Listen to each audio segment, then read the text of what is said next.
Hello বন্ধুরা, আশা করি তোমরা ভালো আছো। তো চলো আজকের নিয়ে চলে যাই আমার সুন্দরীদের কাছে। তোমরা দেখতেই পাচ্ছ এই সেই গাছগুলো যেগুলো কিন্তু আমি নিজে হাতে তৈরি করেছিলাম।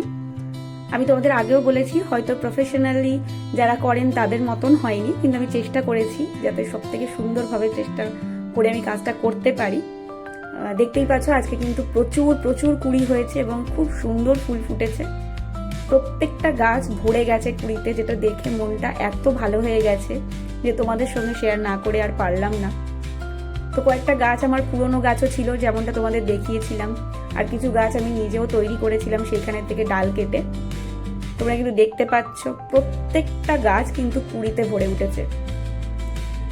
এবং দেখবে যখন নিজে হাতে কিছু করা হয় এবং তারপরে সেটা সুন্দর হয়, সেটার কিন্তু আনন্দটাই আলাদা।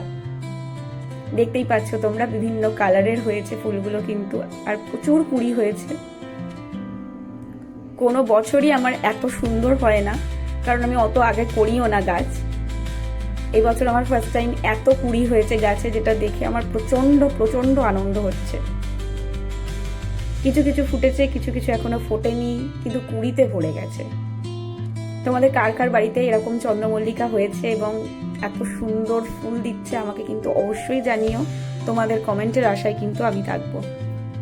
আর আমার চ্যানেলটা যদি তোমাদের ভালো লেগে থাকে তাহলে অবশ্যই এই চ্যানেলটাকে কিন্তু সাবস্ক্রাইব করে রেখো এবং লাইক শেয়ার কমেন্ট করে দিও। আজ তাহলে আসি, টাটা।